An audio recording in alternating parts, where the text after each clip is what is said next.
suis morte. Salut, bienvenue sur la chaîne de Passe à l'action, moi c'est Sandy.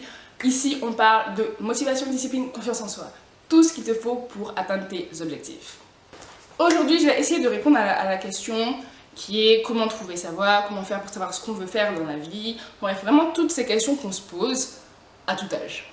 Et donc, en général, on sait très bien ce qu'on veut avoir. Tu sais, par exemple, tu sais, oui, plus tard, je veux avoir telle maison, je veux avoir telle vie ou telle vie, mais on ne sait pas vraiment par où commencer. Et donc, pour résoudre ce problème, c'est très simple, il faut tout simplement commencer par la fin, d'où le titre de la vidéo, commencer par la fin. Donc, commençons tout de suite avec la première étape, qui est la visualisation. Qu'est-ce que j'entends par la visualisation? C'est tout simplement que tu vas te visualiser pendant ton enterrement. Oui, je sais, c'est assez bizarre. Je te le concède. Mais bon, crois-moi, ça marche beaucoup. Donc, qu'est-ce que tu vas faire?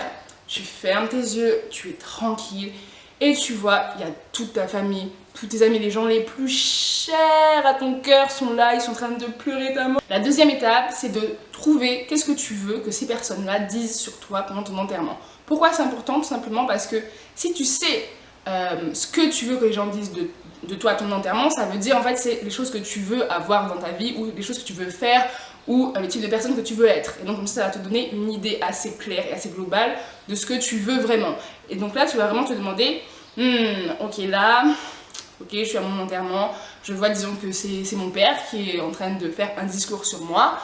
Qu'est-ce que je veux qu'il dise exactement de moi? Passons à la troisième étape qui est la collecte. Qu'est-ce que j'entends par la collecte? C'est qu'en fait tout ce que les personnes que tu apprécies, que tu aimes, enfin bref, on dit sur toi pendant ton discours, tu vas tout simplement collecter ces informations et ces informations vont tout simplement être tes objectifs. Par exemple, disons, je sais pas, disons que ton meilleur ami a dit que tu étais une personne créative, ok? Et ben tu sais que tu vas devoir être une personne créative, donc tu peux mettre ça dans ta collecte comme objectif, développer ta créativité. Voilà, je sais pas si tu vois à peu près ce que je veux dire, mais c'est ça, tu vas vraiment en fait collecter toutes les informations utiles forcément qu'il y a eu lors de ce discours-là pour savoir, pour savoir ce que tu dois faire et pour faire ton plan plus tard. Passons à la quatrième étape qui est la planification. Maintenant que tu as pu collecter tous les objectifs, toutes ces informations que tu dois faire, et ben tu vas planifier tout ça. Qu'est-ce que j'entends par là? Disons que tu as collecté 12 objectifs, d'accord? Et comme tu le sais, il y a 12 mois dans une année. Donc, tu vas tout simplement planifier un objectif par mois que tu devras réaliser. Un objectif que tu devras réaliser. Passons à la cinquième étape, qui est mon étape préférée, qui est la création de système. Qu'est-ce que j'entends par la création de système? C'est soit une habitude ou un système, franchement tu l'appelles comme tu veux, mais moi j'aime bien dire que c'est système. Pourquoi la création de système c'est important? C'est tout simplement parce que, tu sais, des fois tu es démotivé, tu n'as pas de discipline, tu n'as pas de motivation. Bon, j'ai déjà dit motivation, mais bon, c'est pas grave. Des fois, tu n'as pas de temps, des fois tu as des imprévus, et donc tes systèmes, tes habitudes vont faire en sorte que, tout simplement, tu vas réaliser tes objectifs. Pourquoi?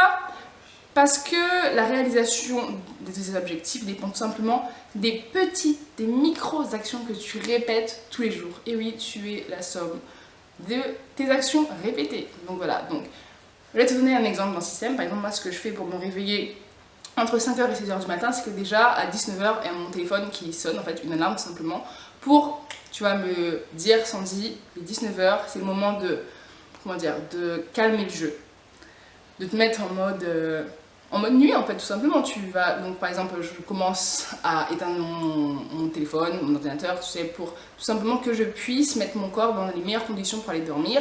Et ce que je fais aussi, c'est que je mets mon réveil loin. Quand je dis loin, c'est pas juste à côté de mon lit ou un peu plus loin, non, je le mets dans la salle de bain, dans ma cuisine, dans le réfrigérateur quand il fait trop chaud. Enfin bref, je le mets vraiment loin. Ou sinon, un autre système, par exemple, un autre exemple, c'est que quand tu te crées des habitudes, disons tu prends l'habitude que tous les jours, ok, dès que tu vas te réveiller, en fait, pile sous ton lit, tu as tes chaussures de sport, tout le temps. Et donc là, à chaque fois, tu auras un petit rappel pour te dire, bon, il faut que je fasse du sport. Et en faisant ça, vu que tu as créé un système pour, et ben, tu seras un peu obligé en fait de faire du sport, peu importe la situation. Donc voilà, j'espère que cette vidéo t'aura aidé. Surtout si tu as aimé, n'hésite pas à mettre un gros pouce bleu, partager, liker, commenter.